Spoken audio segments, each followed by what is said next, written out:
Welcome back to Federation. So earlier we did a video on how to remove and install, remove the original fenders and install the flat top fenders, as you can see here.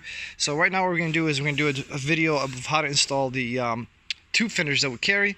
Now we're not going to show you obviously how to remove the original fenders, but if you are looking for that, then definitely check out the video that we did on how to install these ones, because that's what was on before, these flat tops.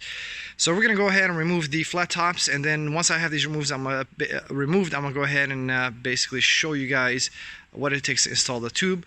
In essence, it should be almost 90% identical. I think there's just a couple of brackets that will mount up where the original brackets are down here. Otherwise, they're all going to use nutserts for the front and for the rear, except for a couple of places in the front and in the rear. So what's nice about that is I'll be able to remove these, and the nutserts are already going to be in place, so all I have to do is install the other ones. If you are looking to figure out how to install the nutserts, please check out the original video of how we did the flat top installation, because that will take you through how to use a nutsert tool, where to actually mount the nutserts, and also how to remove the original fenders. Thanks.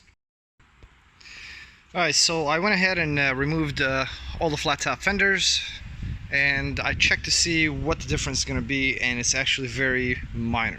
So with the flat tops, obviously you use all the places where we put nutserts, and we also use this bracket here. But with the PSN tube fenders, essentially you won't use this bracket here. You use the same basically nutserts, but you'll also be able to utilize this bracket and this bracket as well. Be able to put basically bolts and nuts on the bottom. There's brackets built in right in the bottom of these, and that should be basically this easy part of the installation. So I'm going to go ahead and get started, and I'll show you guys a couple of clips as I'm doing it. Alright, so quick update. As you can see, I've already utilized all the existing nutsert areas, and I put the bolts through them. So now we have these two brackets, and what I realize is that these are easily bendable. So if, let's say, one of them does not line up perfectly, all you have to do is just give it a little nudge, and then basically they'll line up, and then we'll go ahead and put some bolts through them. This hole right here will be basically for the blinker, which we do provide with the fenders, so you'll be able to plug that in and then wire it into the existing wiring that was sitting right here.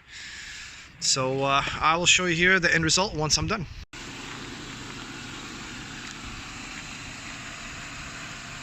Also comes with the blinker lights.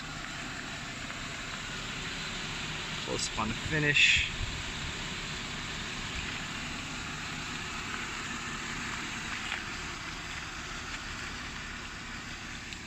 And we have the rear.